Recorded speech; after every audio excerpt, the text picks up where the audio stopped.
Welcome to Mortgage on My Mind, where we take the mystery out of mortgages and make dreams of home ownership a reality. I'm Natalie Salins, a top 1% mortgage broker with 20 years of experience, based right here in sunny Los Angeles.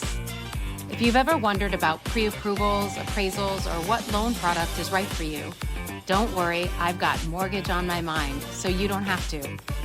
Each week, I'll bring you expert advice, real-life stories, and insider tips to help you navigate California's competitive real estate market with confidence. Whether you're buying your first home, refinancing, or just curious about how it all works, this podcast is for you. So let's talk mortgages, demystify the process, and make your real estate goals a reality. Ready to get started? Let's dive in.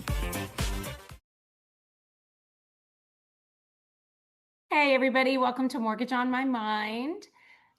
Today we have Neal Bawa. He is the CEO of Grow Capitus Mission 10K and Multifamily U, and is widely known as the mad scientist of multifamily. He manages a large multifamily real estate portfolio across the US and is recognized for his data-driven approach to real estate investing and market analysis. Neal is also the author of Location Magic and Profit with a Purpose, and frequently speaks about a role of data and AI in the real estate world and investing. Hi, Neal. Thank you so much for being on with us. Well, thanks for having me on the show. I'm super excited to be on. I'm really excited to have you on because we are going to chat today about AI. That's right. And how you utilize it and how we can possibly start to utilize it. I know for me, I had my 2026 thing was to start implementing AI into my work and how can I start truly taking advantage of it, right? It still bewilders me and I still don't quite understand it. And I also don't understand really how to use it. I know how realtors can use it. I know that there are ways to, like you said earlier, create like boards and, real estate listings and things like that. But really, how can we use it in an everyday fashion? How do you use it in an everyday fashion? And I know that you said you're a software engineer and you haven't created code in a while, but that you have code working all day long for you. So tell us a little bit about how you got started and how you've implemented AI for yourself. Yeah. So quick background, right? So I'm a recovering technologist, so computer science degree. I've had a career running a tech and healthcare education company, ran it until 2013. Had sold the company, had a multi-million-dollar event, and got into real estate basically to save taxes. I live in Taxifornia, big fat tax salary, Sure. big fat exit. And so, basically real estate was obviously the best way to save on taxes. And so I bought a large number of multifamily buildings and then eventually started buying these buildings with investors. Ended up with about 1,300 investors that have given us over $350 million in equity in their money to buy and build large buildings, apartment buildings, offices, all kinds of real estate, self-storage, student housing, all kinds of stuff. But I got into it simply, honestly, because I wanted to save taxes for myself. That was it. I didn't love real estate. I've never really loved real estate. I like real estate. It's a very powerful money-making tool. It's a very powerful tax mitigation tool. What I really love is systems and processes and automation. I've always been somebody that's been very heavy on automation. Today, though, I'm doing easily, and this is not an exaggeration, I'm doing 100 times the automation per day that I was doing 2 years ago. And 2 years ago, we still had AI. Remember, ChatGPT came out on November 30th, 2022. So we've had it for almost 4 years, right? So that was, I call it the beginning of the AI age. To me, it's like, just like we have a date for the birth of Jesus Christ. Well, this is the date for the birth of AI, November 30th, 2022. So it was around 2 years ago, but automation was very difficult to do because you couldn't just speak to it and have it automate stuff. Now we can. So I feel like every single person that's listening to you uses AI in some way, right? Some people just use it basically to ask questions. It gives them answers, ChatGPT being most common. Sure. But I feel like, and I'm going to give you concrete examples of this, that if that's what you're using it for, it's giving you answers, or maybe it's designing a brochure for you, things like that. You're using it in what is the most fundamentally simple way, right? So On a step ladder, if there's 10 different steps that you can use AI for, you're on step one, which is great because everyone needs to start at step one and everyone needs to get comfortable with step one before moving on to step two. My company has now entered in the last 30 days the fifth step of AI, right? Where AI is basically now starting to do tasks in our company that no one else is involved in, right? That it only does that. And we've basically given those tasks over to it completely and we trust it and it does it 24 hours a day, 7 days a week. That's step five.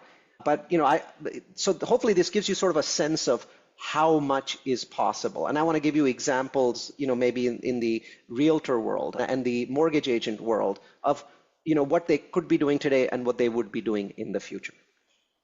Okay, All right. great. So I'm going to give you some examples of how this ladder is built, right? So we talked about step one. In step two, you basically say, it's frustrating to me that every time I want it to do X, I have to go in and tell it what I want to do, right? And then it does it for me. So there's this concept, very easy to understand. Let's assume you're using ChatGPT. These days I tend to use Claude more, but I use both. You're Okay. using ChatGPT. You basically say to it, hey, there's this task that I do 10 times or 50 times, in a year, and I don't want to keep telling you about it, right? What is the right way for me to basically tell you this so that I never have to tell you this again, right? And it'll come back and say, hey, you should create a custom GPT, right? So you don't have to Okay. know what that means. You just know that it's a thing, right? And so you say, okay, I want you to walk me through the process of creating a custom GPT, right? Give Mhm. me all of the instructions, and it'll basically give you instructions. Custom GPTs are basically built into the ChatGPT interface. You can go in, you can say, I want to create a new custom GPT, and basically all of those instructions that you were giving it, it now does it in a structured fashion. So there's like 3 or 4 dialog boxes, and it asks you certain things, and you basically plug the instructions in there. Mm. Once you've done that, once you saved this custom GPT and you give it a nice name, like a descriptive name, right? Let's say you want to create a brochure for your client, but you want that brochure, let's say it's a single family home, you want it to be beautiful and you want to have this very glossy backdrop and you want a blue outline and you want this title on top with 22 font text, and you don't just want it saved, you want it to go somewhere. Like I want it to be going somewhere on my Google Drive. I want it to be emailed to this, right? All these steps, you're giving it to right? And then Right. when the custom GPT is made, the next time you want to do this task, all you do is you drop in the file. You don't say anything, you just drop in the file. And that's Okay. it. The GPT is trained.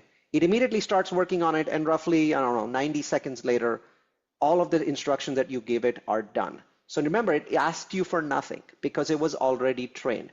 You just had to basically put that in. For example, if there's a file that you, as a mortgage agent, there's a client that's come to you and there's an address and basically you want to do a calculation of what their mortgage would look like, their Yeah. whatever, PITI, stuff like that, right? So you would basically say all of the things that you wanted to do once, and now you're just basically putting in the address. I'm putting in the client's address, enter. That's it. You don't say anything else. You do this, and it basically just generates that whole thing for you, whatever you want it to generate. This is called a custom GPT, and they're awesome.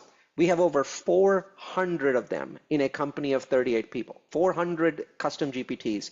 And then we have a custom GPT that keeps track of all of our custom GPTs in a tracker. And is that what's called an agent or is that different? No, it's not. So a Okay. custom GPT is still dumb. An agent is extremely smart and is at a Okay. higher level in the tracker. So now you've got a custom GPT that basically Just the is standard doing request for things. something. It's a standard request. It's just a repetitive request. Things that you do once, a day or once a week, you're just never going to have to describe it to it again. So that's, in my mind, the second step to the ladder. Everyone should try this. I promise you, custom GPTs are very easy to make.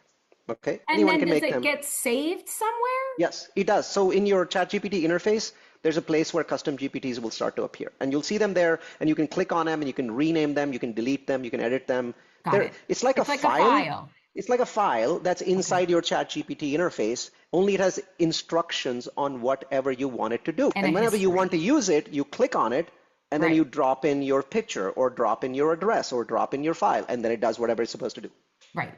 right? Auto magic, right? That's step two. But step two is not enough. 99% of the people out there using ChatGPT have not connected it to everything that they do. So let's assume that in your company you use Gmail. Well, the first thing you should do is connect it to Gmail. If you're We using have that. Gmail, you're probably connecting it to the calendar. So connect it to your Gmail calendar as well. Connect it to Google Drive. So if you're using Google Drive, make sure you connect it to that. We use Asana for project management, so connect it there. We use Slack for collaboration and communication, so connect it to that. Every tool in the company that you use on a daily, weekly basis, you must connect your AI to it, because without that connection, your AI is blind. Every AI can have more than two eyes. Every time you connect it to software you use, you give it one more eye. And now it basically has the ability to understand your entire ecosystem. So Right. now when you go back to your chat GPT, custom GPT that you created, or even when you're just giving it instructions in general, you can simply say, do this and save it on Google Drive and post it on this Slack channel, right? And now it can do it because one time you took 2 minutes to connect it to Slack. You'll never have to do that again. One time you spent 2 minutes to connect it to Google Drive. You never have to do that again, right? And you can say something like, save it in this folder. It knows how to find that folder. You don't even have to give it the right exact name of that Google folder as long as it's somewhat right. And it goes and finds the folder and saves the file in it, right? So now it's doing these next level things for you. Now you can combine, you can stack these things. You can say something like, check my email every hour. And if you see a file that has an incoming mortgage request, right, in this format, grab the file, save it in this folder, then open it, then do this with it, create this new file, save it in that folder, create a Asana task for my assistant, and post it in this Slack channel. What does that You mean, can do that. Asana task? Asana is like a project management software like Monday.com or anything like that, where you're creating a task for somebody else, right? So if you have like a virtual assistant or somebody, you're probably giving them tasks. A lot of people give them tasks in like Google Sheets. It's like, here's a list of your tasks in Google Sheets, or right, somewhere you give them a list. Well, wherever it is that you do that, you can give them a list. We use Asana, a tool, but a lot of people just use a list. Well, then have it add something in the list. So all of these steps that I just mentioned, it should be able to do. There's a little bit of tweaking. The first time it does it, it might say, well, you need to click an accept button or give me permissions. All right. Basically say, I trust you. I would like you to say, I trust you, AI, right? Right. Ask me for all the permissions you need. It's going to do that once. It's annoying. Once you do that, then you don't have to give it permissions again. Now, when you go on a different computer, you might have to repeat that process once for each computer. But once you've done, then you're done with that. Now you're basically on the third step of the ladder, because your first step was talking to ChatGPT. Your second step was custom GPT, so you don't have to give it instructions again. And your third step was I connected to everything in my ecosystem, and it starts to, based on my directions, send emails, read emails, do stuff, take stuff out of emails, remove attachments, do stuff with them. That's the third Okay. step. And now the fourth step. In the fourth step, AI becomes agentic, right? So now you're basically moving into the realm of true intelligence. So agentic AI is kind of freaky, Okay. but it can be a little scary when you start going into agentic AI. But now what you're doing is basically saying to it Agentic is meaning the agent I talked about, like when somebody agent, has an right? So the agent. word Yeah, agentic is tied to that got it. agent. Now what you're doing is you're basically saying to it, you're an employee and here's your job description. These are all the things that you do. And I either want you to do them 24 hours a day, 7 days a week, or I want you to do them 9 to 5, whatever it is that makes sense to you. So you write up a job description for it, and you throw that job description in and say, this is your job. You will do this job as I've described it until I tell you to stop, right? Right. And I'll tweak it from time to time and I'll give you more tasks. So usually, you start a string in Claude or in ChatGPT and say, this is now your job. And help me structure you so that you can fully do this job. Now, when you do that, it'll actually tell you things like, it'll say, well, this task I can do as a routine, which a routine is something in the left tab of ChatGPT and Claude. And it'll basically start saving stuff there. And you see that there's a little blue button that's glowing there, which basically indicates that this sucker is doing its job, which is, like now it's doing it over and over again. It knows that it's its job. It has to do it. You don't have to tell it again. right? So now Oh, it's got an it. agent. It now says, I'm responsible for this task. This is my job. I'm going to do it every day. For example, a lot of mortgage agents, they want to post stuff on their LinkedIn every day. They want to post on Mhm. Instagram. So now you can basically create an agent that does that for you, right? So every morning at 6 a.m. in the morning, go to my LinkedIn, check everything that is happening there with people that I'm connected to, create a one-page summary for me of all the things that I should know from LinkedIn and from Instagram, right?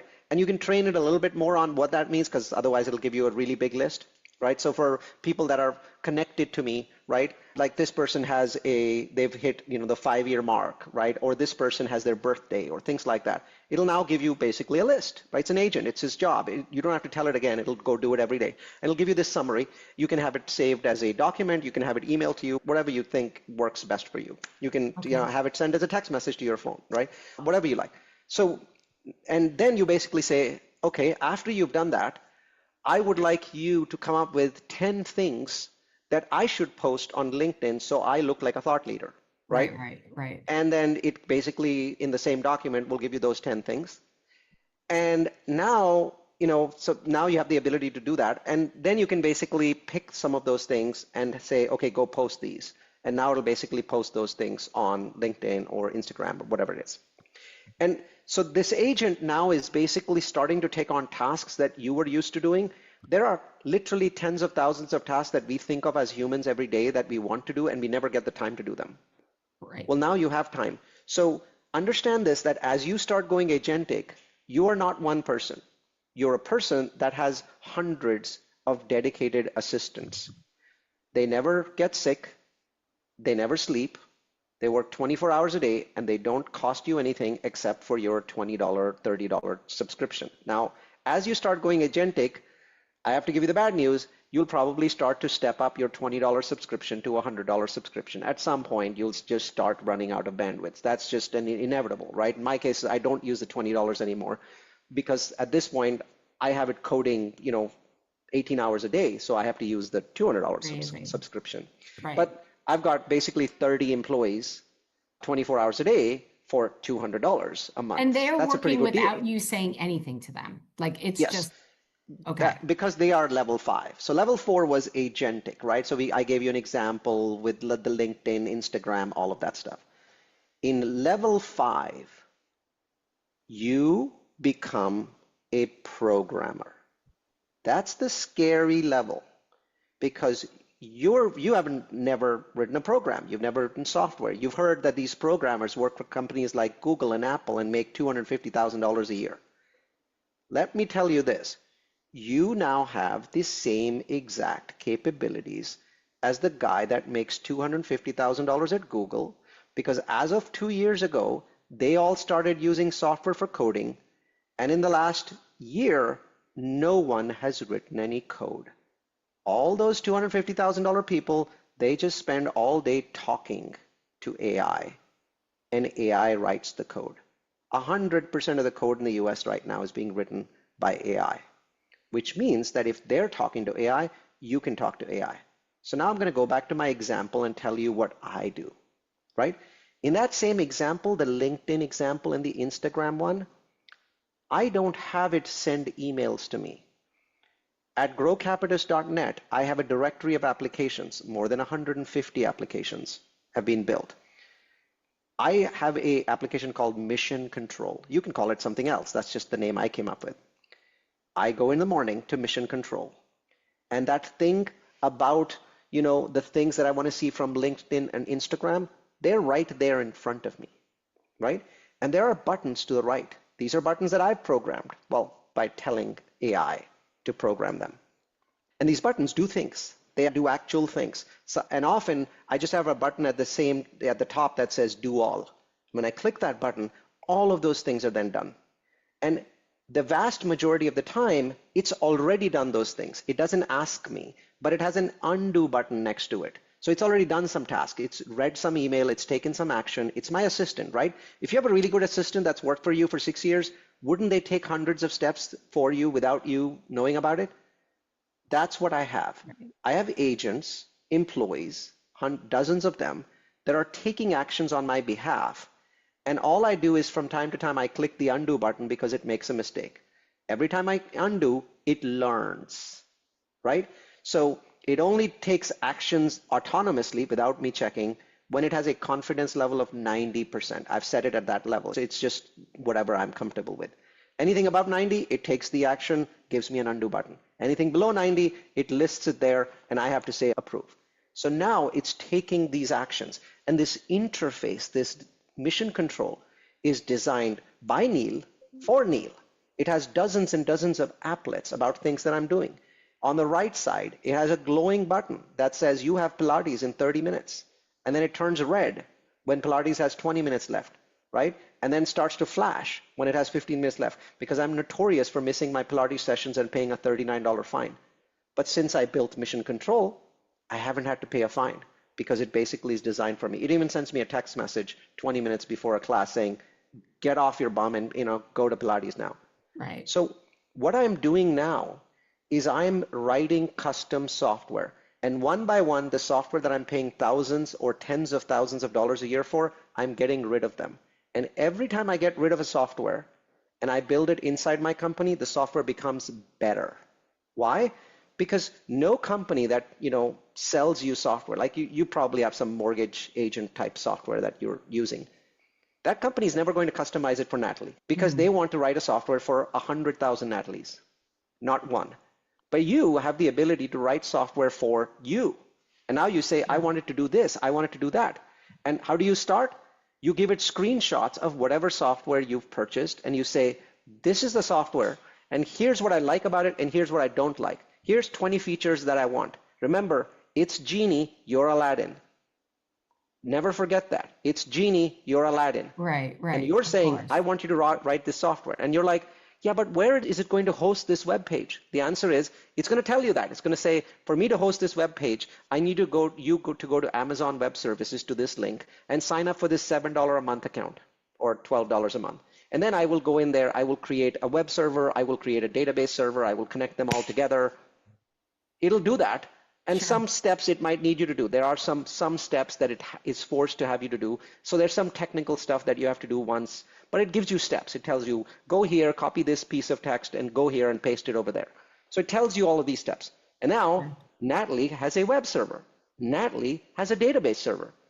But Natalie is not going to go and ever write a piece of HTML code. She's never going to put a row in her database. Claude does that. ChatGPT does that. Natalie goes and says, I want an interface that's built for me that shows me all of these things from my email, from my Slack, and all of these things, there's going to be action buttons. And either you're going to click on approve. Early on, you're going to do that because you're going to be really paranoid about bad stuff that can happen. Bad stuff does happen, by the way. And then later on, you're going to get to the point where you're going to say, I just want you to do this. And it will. So I can truly say this, that today in July 2026, I currently work about 50 hours a day, but my actual work day is somewhere around 6. The remaining Right. 44 hours a day are agentic. Got it. So crazy. I mean, We are all going to be living in this world. I I'm just a know. little bit ahead of you. Yeah. And honestly, I didn't quite catch everything. I'm going to have to listen to it again to really understand everything that you said in creating it. And again, what do I need? What do I actually need? What do I need to create? What kind of agent is going to help me? Like all of those questions are what come up for me when I'm listening to you, like, The honest answer is start having conversations with it. So here's the key thing. Visualize the end result not as a piece of technology, but as something that helps you. Give it that result and say, how do we get there? And wow, it'll tell you. amazing. So I just Amazing. want you to say this again because this really Okay. doesn't sink in. There's no difference between your capabilities and the $250,000 developer that works for Google anymore. You can build the Right. same software that this person built, and they will never be able to build it as well as you can because the software is customized for you. I know the people are I like know. I'm just gobsmacked, still right? thinking about it. Thank you so much, Neil, for taking us through that and spending your very valuable time since this was you and not an AI bot of you. I How do you appreciate know it. that, by the way? Exactly, right? I do I, have video versions of me on YouTube, so most of them are not me. But yes, I haven't figured out amazing. how to automate, podcasts yet. I will get there some point. So within a year, I think it might be fake me. So for now, you've got the true me. How incredible. What a delight. Thank you so much. Really appreciate your Thank you. time. Truly, this was incredible. And I might have you on again to chat about other things and, I'd uh, like that. some more AI stuff. This was amazing. Thank you so much again. I think for people who want to learn more about these, I do 8 AI webinars a year. They're all hands-on, they're all demo-based, and they're all stored at Multifamily University. So you can just either type Multifamily University into Google, or you can go to Multifamily U, that's the letter U, multifamilyu.com, and join the club. It's free. There's no subscription. There's no upsell. There's no education platform. It's just a bunch of people that are curious and want to learn more about implementing AI and learning more about real estate. We do webinars on multifamily real estate, Airbnb, hotels, self-storage, all kinds of things in real estate. Generally, we only do one a year for single family, and that's basically about how much will prices rise, which areas are doing well, which areas are doing badly, that sort of thing. So most of our content is either multifamily related, or these days 50% of it is AI related. Amazing. Incredible.